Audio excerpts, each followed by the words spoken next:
Which button? Oh, here, we're just recognition. Gotcha. Can you hear me? Pick up the mic. Oh, you can tell I'm not a legislator. Okay, thank you. Okay. I have a bunch of comments and a few questions. I think that this is a great body of research, and appreciate the diligence and the extensive analysis you're providing us. I'm getting over a cold, by the way. Excuse my hoarse voice. I agree about the importance of land use reform in dealing with our crisis. Certainly more state investment and more mixed income, as long as it's not at the expense of the lower income constituency that I think we still need to prioritize. And certainly reducing the complexity of housing programs we offer is very valid. I am concerned, though, that in some ways I think the approach and the analysis you're providing is a little bit narrow and sort of treating housing in a siloed way. I think a crisis is a terrible thing to waste. And I think if we only focused on, in kind of a vacuum, on lowest cost unit production, we're going to miss the opportunity to prioritize location efficiency, to prioritize housing that will give people access to transit and that will accelerate Main Street and downtown revitalization. In short, I think we need to try to leverage our housing crisis as a way to positively transform Rhode Islanders' neighborhoods and lives in multiple ways, not just by providing more housing. I also question somewhat the assumption that if we just build enough supply, we're going to solve the problem.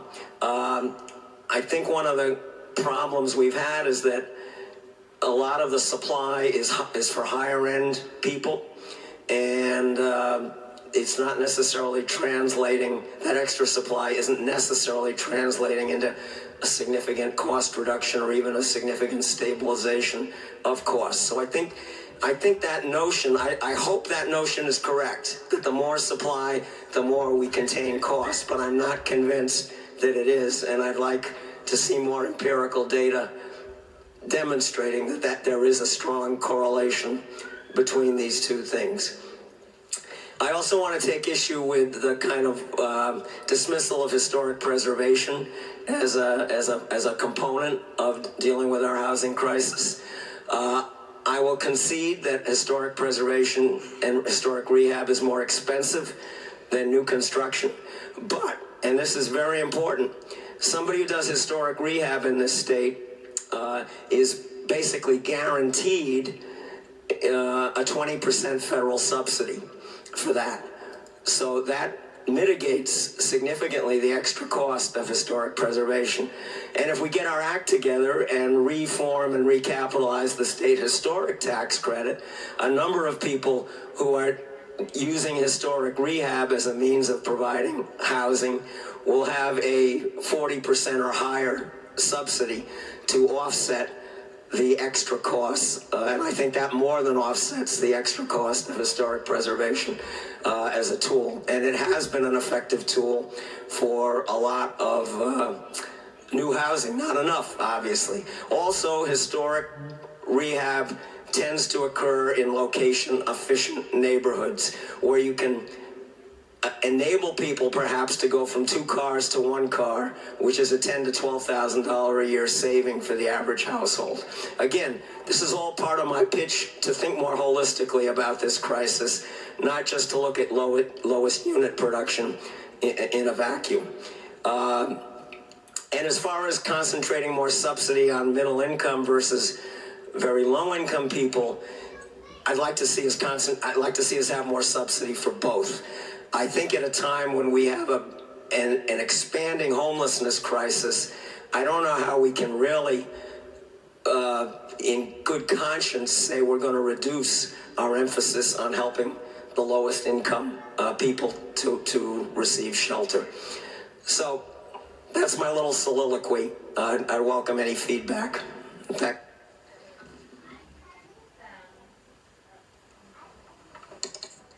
Jeff. That's a lot. Yeah, I think I would say, I mean, we call them supplemental goals, and I think that could be somewhat offensive to people who see these as intrinsic to housing, things like community building, and so we support those goals, but we have scarce housing dollars and we have a large unmet need, and it's not a small issue. So there's a project, a historic renovation, where the unit costs are approaching $600,000. So you could argue that if that was not, and we believe that's why it's that expensive, because historic, you could argue that you could help twice as many households. So these are not like a little bit more money. So there has to be a balance, but obviously we support things like revitalizing neighborhoods, and I do think, the middle income is a financial trade-off, but it's not a one-to-one trade-off with respect to units. I mean, units for very low-income people cost the subsidies are many times moderate income units, and a lot of market units don't require much subsidy at all. So I think these are important debates to have. I think we have a point of view from RIPEC. I know there's legitimate disagreements. I will say, however, that if supply is the issue, we had a large amount of money, and we didn't really direct a lot of that to that particular idea of increasing supply. And I'll also say we hear a lot about workforce housing and the need for workforce housing. We also didn't do a lot to advance that. So I think we need to think about, if that's our policy choice going forward, then but I do think we want to think about how are we addressing the problems that we have. Thanks.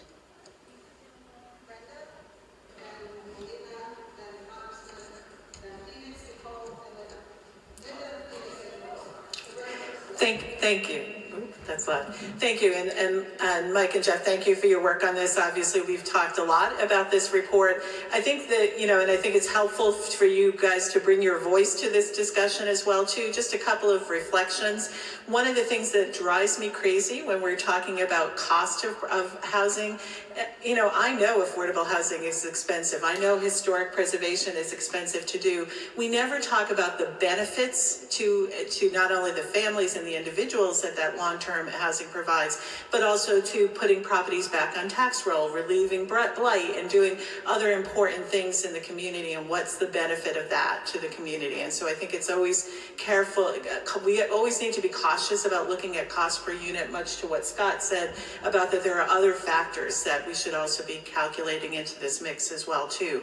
The other thing, we know, again, that the cost per unit is high, but I also remind us all, everything that is that we've been underfunding in housing for many, many years. Our peak building period was in the mid-1980s. Some people, well, maybe not at some people, but some people in this room were not born in that time period as well, too. And so we know we've got a lot of catch-up payments that we're looking at as part of that, and that's factoring in. Not only do we have a quantity problem of housing, but we have a quality problem of housing, and a lot of these projects that we have undertaken with Federal Recovery Act funding and money are in long, older housing and in neighborhoods and communities that have been underinvested for years. Does it cost more money? Yep, it does. And but who else is going to do it? The private market is not going to do it as well. So I think we just always have to look at this in a bigger, broader context. I also am curious if you looked at kind of how tax policy and zoning and land use policy, and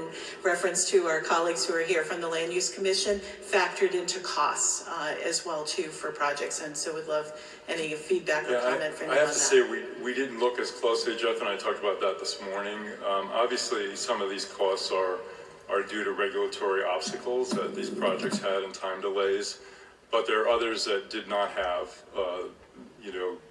do not appear to have similar obstacles. Either they had state land or something else. So it was a mixed bag, but that's definitely a factor.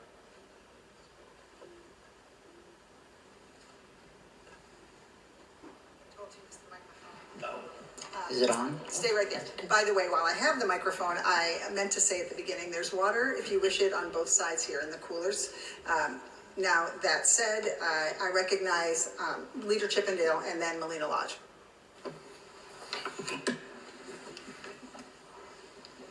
Thank you, Madam Chair. Feels odd not standing. You know, the input we've heard thus far, and I suspect that as input continues to come in from commissioners, it'll be along similar lines. I think that input slash critiquing of the report notwithstanding, the report does really lay out from a nuts and bolts perspective where our biggest challenges, some of our biggest challenges lie. There's another dynamic, however, that is evolving as, if not quicker than we've been working on this issue. And I think when we started the commission, and somebody can and often does correct me, the average sale price of a home in Rhode Island was around $372,000 or $76,000, if my memory serves. To my knowledge, median price rate as of November of last year is around $493,000 median sale price in the state of Rhode Island. We're seeing a burden on our market based on our geographic location. We are the job lot of where to buy a house in the New England region. So if I'm working in the Boston Beltway area, even as far out as the 495 Beltway area, I am earning a salary that does not even resemble what my counterpart in Rhode Island is earning. However, I will gladly tack on 20 minutes to my commute every day, each way, to come to Rhode Island, the job lot of house buying, and buy a much more affordable house.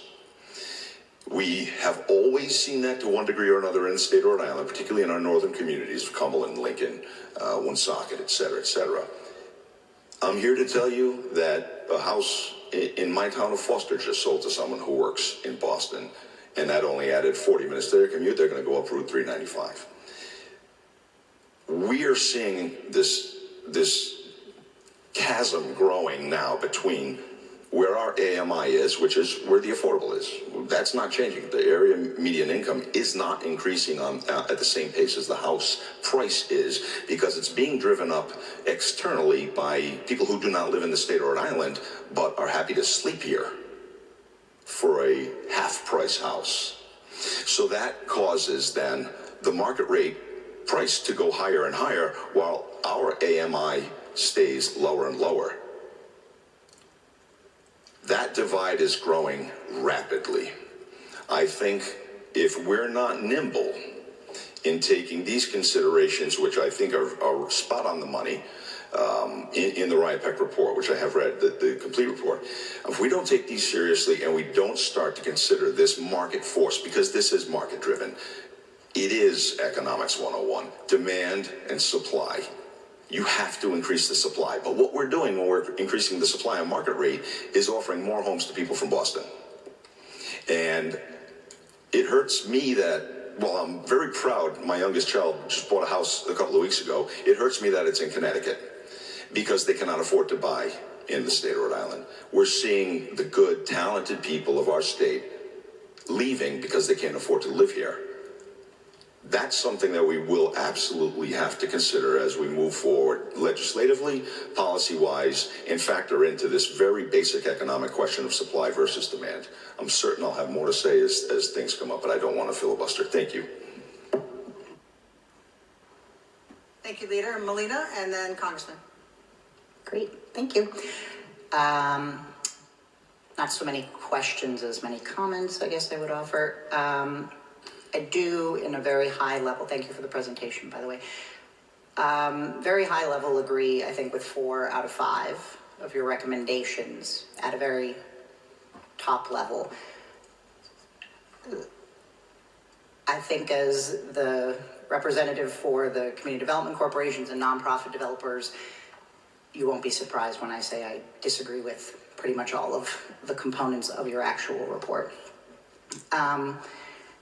And I'm not offended so much by the term supplemental, rather I just think it's a miscategorization, because people are being served, and people are not robots, and people are very complex, and so things that support people in housing or developing properties, as Brenda talked about, that have been off the rent roll, and can't be used bring value. So I think the report spends a lot of time thinking about or putting emphasis on building the box, but doesn't actually give any contemplation to what goes into the box or what comes out of the box, right? So there are cost savings that are generated when we stably house people through our criminal justice system, our healthcare system, reliance on social safety net programs, and unless I've misread the report, I don't believe there's really any monetary representation of them.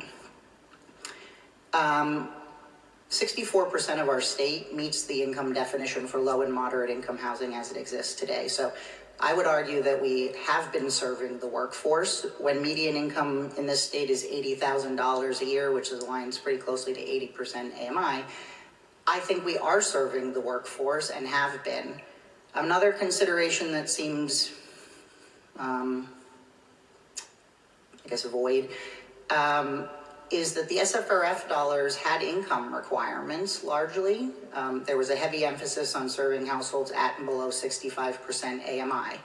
So I think you're finding that we served people on average at 59% AMI absolutely tracks with that we spent the resources on the activities that the federal government, or the people rather, that the federal government had expected us to serve. You also had made a comment about, which I just want to make sure I understood it. You were saying that we could have purchased the average price condominium with the average subsidy did I get that inference right? That the average subsidy that was provided to a development of 350-ish thousand could have purchased the average price condominium? No, that wasn't. If we said that, that was misunderstood. The average subsidy was about $160,000 of state dollars. Okay. Maybe it was more the total development cost then? Was that there was a number here somewhere. Yes, that's correct. Okay. Yeah. I'm not clear what condominiums those are. I did a search of units priced on the MLS below $350,000. I found 94 properties in the state of Rhode Island as of Monday. 76% of those units were condominiums, one bedroom condominiums, 900 square feet or less. So I would argue that inventory doesn't exist in a way that serves Rhode Islanders. I also did a search of condominiums yesterday. You can buy currently brand new construction, built in 2025, finished this year, or in 2024. There are several duplexes on the market, 3 bedrooms a side, 2,000 square feet, for less than $600,000 for both units. 208 Althea Street, 14 Wilson Street, 41 Hampton Street. These are all, 3 and 4 bedroom duplexes that you can get purchase price per unit less than $350,000. So the cost of construction is well below that. Okay, I'll have to look those properties up. We're selling affordable condominiums for just about that as well. The other question I had, so you're recommending, and I don't have any issue with it, I think it's a good program, the turnkey program you're highlighting as a model program. So the subsidies provided under that are $150,000 or $190,000? Well, for a density bonus, you'd get a $50,000 subsidy, which I think should be a target. And I would like to see that program perhaps extended to rental as well, not just home ownership. I'm under the impression the subsidy levels are at $150,000 to produce a 100% AMI unit. I don't think it's that high, but I can tell you with a density bonus, that subsidy level is $50,000 under that program. And 195. So I would think that tracks on average to your research of average subsidy being $161,000. Again, that's a home ownership program, and like I said, if you have a density bonus, the subsidy would be $50,000 per unit. Okay, well, I think it's clear that we'll agree to disagree. I appreciate the research, and I think data is really critical in decision making. I would encourage you to do the additional research of the analysis, looking at the regulatory barrier cost to developing market rate housing. I think as soon as we start to subsidize market rate housing, it's no longer market rate housing. So I would be very interested in you expanding your research project. But I do feel like the report overall was a miscategorization of the work that we've spent, the last 10 years plus working on. But thank you so much. Thank you. And if we, by the way, do not get to everything, all the questions or comments you have, please feel free to send them in to either commission, and we'll make sure that the RIPEC gets them and answers them. Well, we can't make sure they answer them. We'll make sure they get them. Congressman Cicilline and then Linda Weisinger. Thank you. Thank you for the presentation, and I also want to thank you for providing me with a briefing earlier on in this process. So some of what I'm going to share with you, I shared when we met, but I want to first say I completely agree with the comments of Scott and Melina and Brenda. I think this issue of housing is obviously very complicated, and there's really a danger in sort of approaching it with sort of this widget approach of per unit. And I think, frankly, the first point about decoupling what you describe as social, I forget the word you use, sort of social implications. Some of that is things like the removal of blight, which has a huge impact not only on the new housing unit, but on the surrounding neighborhood, the quality of life of the neighborhood, the property values of the neighborhood. And I think we at the Rhode Island Foundation see housing as foundational for healthy communities and healthy families. And so I just think there's a grave danger in sort of separating them as if that is not impactful and important and worthy of investing resources in. The second point I make is that this notion that we need more housing, of course we do. We need more housing, we need more workforce housing, of course we do. But I just warn or caution against the notion that if we just build more housing, the lowest income Rhode Islanders will get access to it because we'll have more of it. Because people who are really at the lowest income will still have great barriers to housing, no matter how much workforce housing we have that then just makes housing more available generally. So I think we have to recognize, and I think the policymakers who made judgments of what kind of housing to invest in recognize that's a population that without this kind of investment, the market is just not going to provide enough housing because they don't have even the most sort of basic amount, whether it's for a rent or a down payment, let alone purchase. So I do think the general idea of more housing, lowest cost is right, but there's a whole population of people for whom it is still going to be inaccessible, and that's what these investments were designed to reach. The third thing I want to mention is I wish there were, I was hoping there was a recommendation number 6, and that is to make an argument, and hearing this from the business community would be especially valuable, about how important and how great new housing is and how it adds to a community. It brings new people and new customers for small business, and changing the narrative so that we don't think of housing as a drain. I think RIPEC has a particular role as a business organization to make that case. And I had hoped there would be more discussion in this report about the barriers from local communities. As you know, RIPEC was part of this effort, the Rhode Island Foundation led for the Boston Consulting Group to do analysis of what's causing the lack of production of housing. We're the third most regulated housing market in America after San Francisco and New York City. That means local communities and other regulatory impediments are preventing housing production. That's another area where I think that an organization like RIPEC would be listened to very carefully and being part of really raising your voice about the responsibility of local communities to make it easier to create more housing for their neighbors and friends and family members would be really valuable. And then finally, I thank you for acknowledging we have got to make more of investment housing. Our neighboring state of Massachusetts just announced almost $6 billion to invest in the creation of housing. They're 7 times larger than Rhode Island in terms of their population, so we just passed a $120 million bond, and I'm grateful to Rhode Islanders that we passed that. But we're still way behind in making the investments we need if we're serious about responding to this housing crisis. So I thank you for including that in your recommendations as well.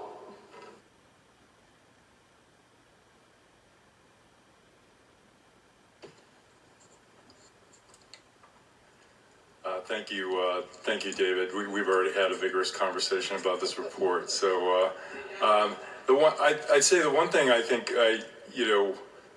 and I talk about this a lot. We talk about if we just build more housing, everything's going to be fine. When we live near a more affluent state that wants to buy our housing.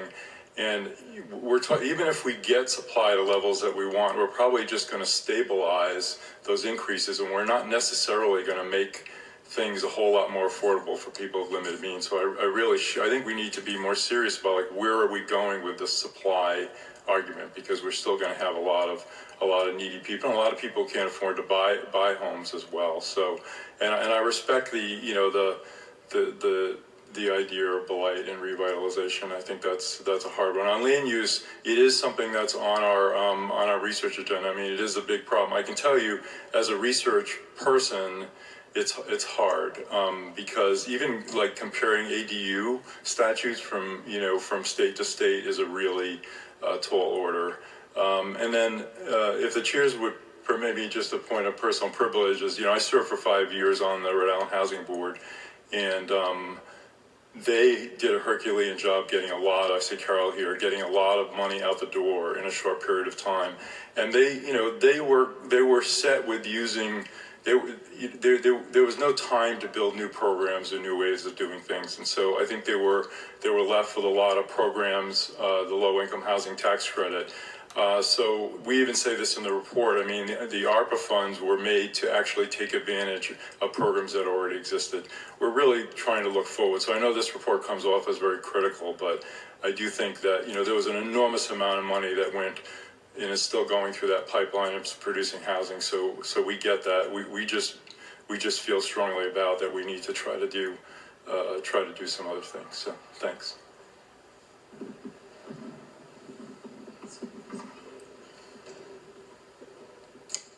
Linda, your light went out, but you still wish to speak, yes? Yes. Okay, perfect. And next is Phoenix after Linda. Thank you. Hi, good afternoon. I'm Linda Weisinger, Executive Director of PCF Development, and we have been developing affordable housing for over 35 years. We have one of the most robust homeownership programs, and as well as creating hundreds of affordable rental units across Pawtucket and Central Falls. Historically, we have developed rental that is 0%, helping individuals with 0% AMI to 60% AMI.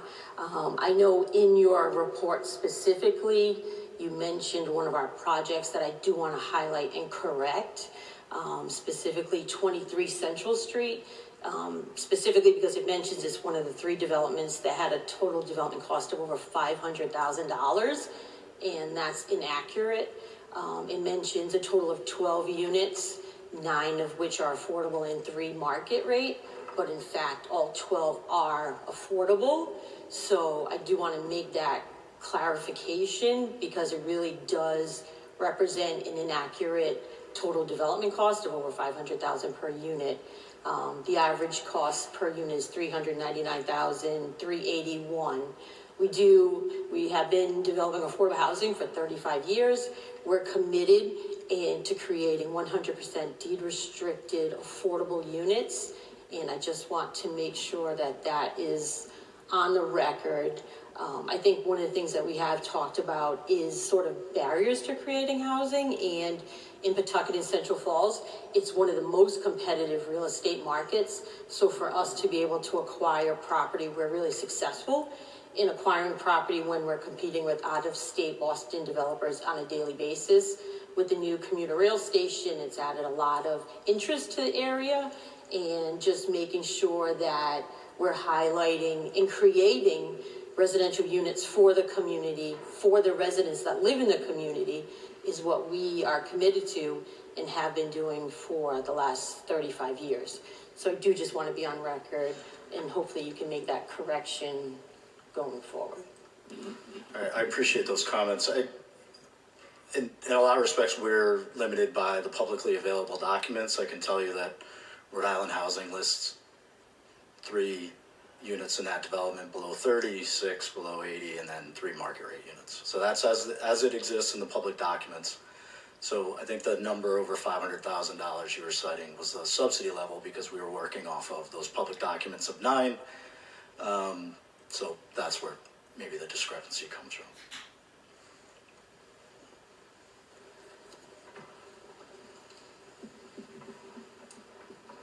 Phoenix, and then Nicole, and then Dylan, and that's all I have on the speakers list at the moment. Thank you, Chair.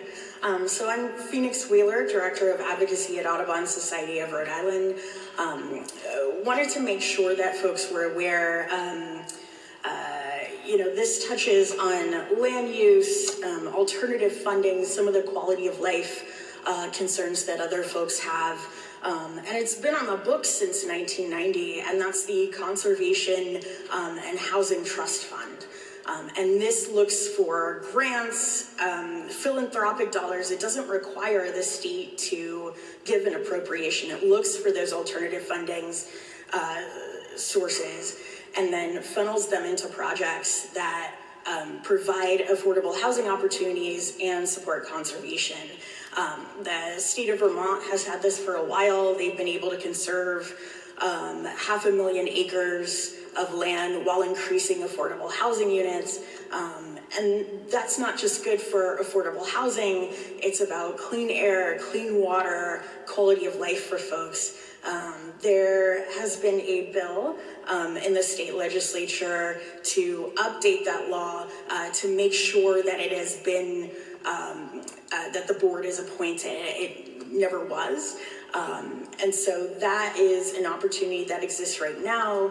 And by updating it, part of the update is also including more opportunities for the general public to get involved in that board, as opposed to the same folks who have been engaged in the past. And so I wanted to offer that up as a potential option, given both the recommendations here and some of the concerns we heard.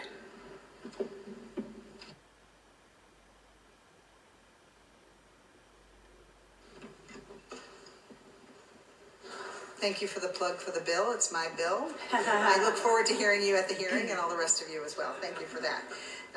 Next is Nicole, right there, and then Dylan. Thank you. Thank you, and thank you so much for the presentation. I have a question. On page 9 in recommendation 1, you mentioned decoupling the state programs from the federal programs, and you said there are possibilities that this opens up. I'm curious if you could elaborate on what some of those possibilities are. Sure, but as the regs are currently written, you need a federal LIHTC to be eligible for the state LIHTC. So therefore the federal regs around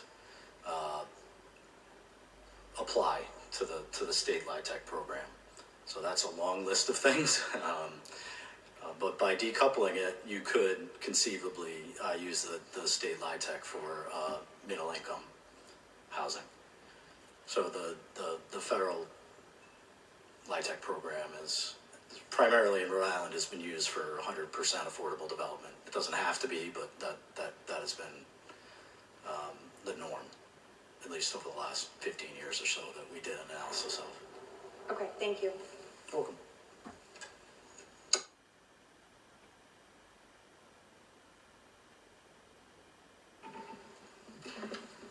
And for Dylan, Conley is up next. If anyone else wishes to, oh, I see some more lights, so go ahead, Dylan. Thank you, Madam Chair. First off, I want to say there are some giants in this room, and several of you have had the privilege, I have had the privilege to call you a mentor, and so I'm very honored to share this floor with you all today. The second thing I wanted to address was there's a study by the Minneapolis Fed that I think is some of the best evidence to date in regards to how supply increases affordable housing, specifically through the chain of migration. The Minneapolis Fed tracked data for a long period of time, and for every 10 market rate housing units that entered the market, 7 new affordable units were created. And the way that the 7 affordable units are created is that when someone moves into one of these nice new units, they are leaving behind a less nice unit. Then someone else moves into that unit and they leave behind a less nice unit. And it goes all the way down the income, so it creates what is known as naturally occurring affordable housing, which is unsubsidized affordable housing at the bottom of the market. I think the Providence's anti-displacement report does an excellent job in discussing how that works as well. I would recommend checking out both of those reports. The other thing that I think is important to look at, and I appreciate the fact that it is the Public Expenditure Council, but the dollars spent on creating housing, this is not just a government subsidy problem. Private dollars spent on creating housing, I'm going to guess, dramatically dwarfs federal dollars and state dollars in a given year. So I think a really important metric is understanding how many dollars in total get spent as a result of public expenditure. So did this public dollar create $2 worth of private investment or $0 worth of private investment? And the way that you get there is by understanding which projects pencil and which don't, which projects are on the margin. If you have a project that, you know what, the market is like almost able to afford, the private dollars are almost able to afford making it real, but not quite, and you give just a little bit of state subsidy, then that whole project comes online. So for a very small subsidy, you can get hundreds of units if you tailor your programs and your spends to target private development that is on the margin. So if you think about just using fewer dollars, fewer public dollars to create more total dollars being spent, and then how that filters through the chain of migration, there is a way to use very limited state dollars. And I mean, I'm looking at both what we've spent in the past and the reality of Rhode Island's budget. We need to be incredibly efficient with our dollars. So I think we need to really focus on maximizing what we can per dollar. And I think the way we can do that is by moving private projects from a no-go to a go. And so working to identify which projects are on the margin as opposed to which projects do we want to build from scratch ourselves is a dramatic difference in the total number of housing units created and an incredibly important difference for the amount of naturally occurring affordable housing in the state. So I really appreciated the report, genuinely enjoyed the information. $570,000 per unit is a truly stunning number.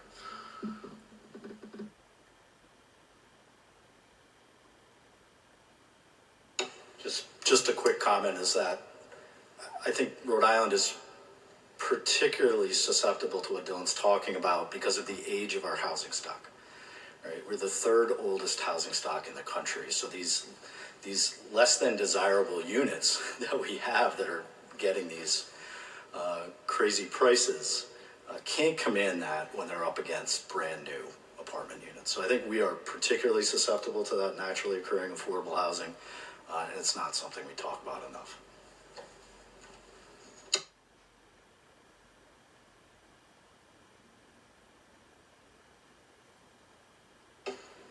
My appreciation for the staff who work in the pit here has grown immensely, given how hard it is to navigate through here. Thank you. Thank you for everything you do.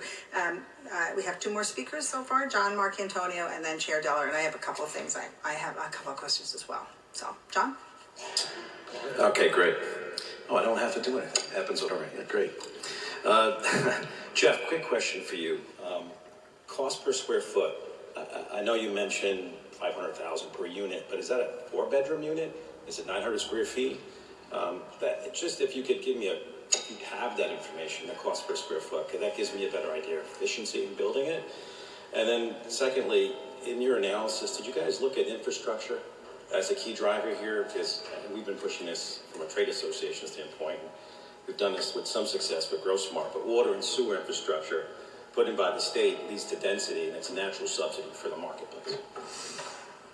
I can tell you a report. I can get you the information on that particular development. I don't have it in front of me, but it's a quick search for me to get it. So is your unit though, Jeff? Is your unit just like a 1-bedroom? Is a unit? Is it 4-bedroom? There's no differentiation. Largely this program is 1 and 2 bedroom units, but that particular development, I would have to tell you, it's a mix, but it's not all 3 or 4 bedrooms in that particular development. As far as the infrastructure goes, it's a great point. We didn't focus on that in this report, but it's a point well taken.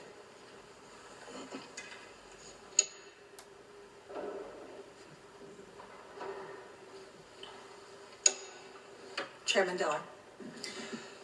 Thank you. I don't have any questions. I just have my rambling thoughts that as I deal with this issue of housing and land use, how do we make a difference? You know, we've been sitting here as commissioners for several years now, and our goal is to sort of reform, at least my commission's goal, the land use commission's goal, is to try to reformat development regulations to allow development to happen. And the struggle I have is that I think the way that our legislation is established and created, and I've said this many times, actually lies to the public by telling them that the development process, that they should really have a lot of input at that point. But the truth of the matter is the input from the public should really happen at the comprehensive planning stage and the adoption of regulations, the zoning ordinance, the subdivision regulations. I truly believe, after the years, all the years I've been doing this, that a development project is really like a building permit. We have adopted regulations that tell you how you can build a building. We adopted zoning to tell you where it should be built. And when you want to build that building, you file a building permit, and it's reviewed by staff, and it's approved. If you want to make changes to that building that aren't in the code, you go to a public board and have a public hearing. If you go back to the 1927 model enabling legislation published by the Department of Commerce, and you look at the planning aspect in that law, it talks about public hearings at the comprehensive plan. It talks about public hearings at the adoption of regulations. And it says a developer submits a plan to the staff or the board, and within 30 days, upon determining that it meets the requirements of the regulation and the plan, a permit is issued. But yet we have a 4-step process here in Rhode Island. We have a process that requires you a master plan, and then a preliminary plan. You know, I forgot the pre-application, and then a final plan, and public hearings at various stages. And I've argued for years, and that's one of the reasons we've moved where the public hearing is. I've argued for years that the reality is that we're telling people that this piece of property is zoned, call it an R20 for 20,000 square foot lots, and you've got to build roads this way, and you've got to get your wetlands permits this way, and you've got your stormwater permits this way.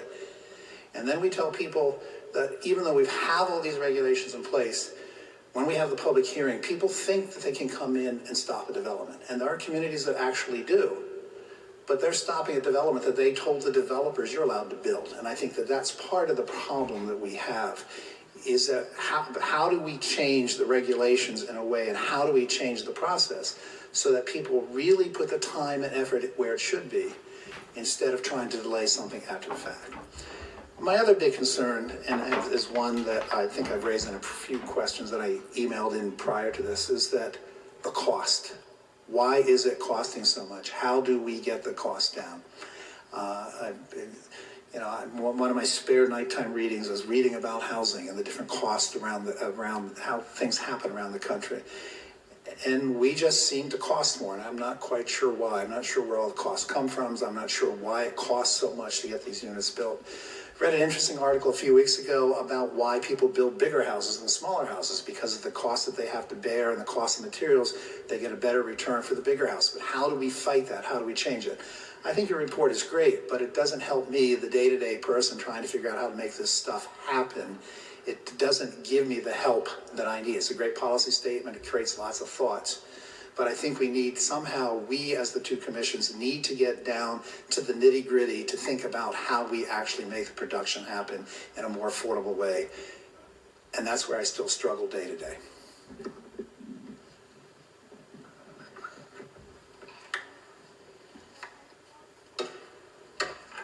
So the 50 bills we've passed in the last 3 years don't do that for you, huh? Okay. Yeah. You're clearly not an elected when you recommend less public input into these processes, but that's okay. That's all right. Anyone else wish to speak? So my question for you has to do with the real estate conveyance tax. I'm shocked to hear RIPEC suggesting we might want to raise a tax. I love that idea. Can you talk a little bit about how we might make that happen? On what kinds of properties, how much? They're not standing up. Oh, there we go. We kind of got in a box when we said you need more money, right? Then we need to raise the money. I mean, it's a reality in Rhode Island that we have a lot of second homes that pay low property taxes, particularly in our coastal communities. And so, you know, the idea is, are there other ways to? I mean, the conveyance tax is somewhat imperfect if you think about it, because it plays off of when transactions happen. But it is a way. I would say that our current conveyance tax that we use for the higher end of the price point is relatively modest. It does not raise a lot of money, so we could be thinking about a higher tax on that particular portion. So you know, we've seen these around the country. They call them mansion taxes or things like that. I don't. You know, as I say, it's not a very efficient idea. When our early days of the Governor Raimondo administration, I was involved in what was called the Taylor Swift tax. It didn't really go very far, if people remember. But the idea of that was to get at some of this, you know, some of this wealth that we have that is actually not necessarily being taxed, or being taxed at relatively low levels around the state. So and the other thing is, when we look for revenues for either of the affordable housing programs we're talking about, or homelessness, which a lot of people know there's a very serious financial cliff going on there with homelessness funds, having something in the housing world, whether it's this or you know, short-term rentals, which I don't know enough about to even hazard a proposal about, but it's something to think about. You want to find some place to tap that. And the other thing I'll mention is, you know, we've had an enormous run-up in property values. We were looking at some numbers that in the city of Pawtucket, the assessed value has almost doubled in 5 years, which is absolutely staggering. And obviously the incomes have not, but they have gone up, and the taxes have not gone up very much in our community. So it's, you know, something to think about. I don't think it's probably lost on the state legislators facing a state budget problem that local property taxes have not gone up very much in the last few years. So a lot to think about. Thank you.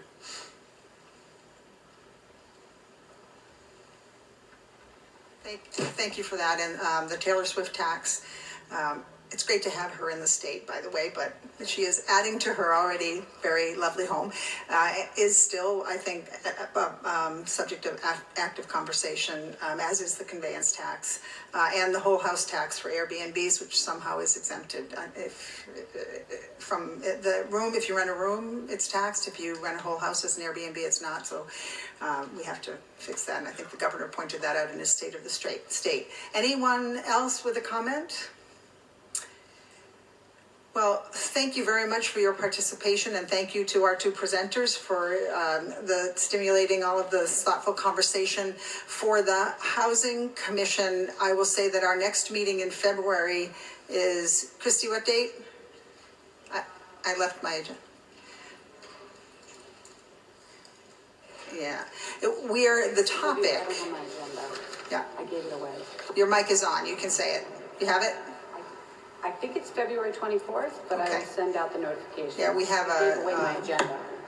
Okay, it's on the agenda, and the topic will be housing affordability and energy efficiency. So if any of you have thoughts about, for the housing folks or the land use folks, if you have thoughts about who might present at that, as Phoenix said, we don't want our friends who care about the environment to be in conflict with our friends who care about housing. I am confident we can work together, so we're going to spend our next session working on that topic. Tom, do you have any closing remarks for your commission? I was looking at this. Wait, microphone, please. Yes, ma'am. Thank you. Christine, when's our next meeting? 7th. I think it's the 13th. No, No?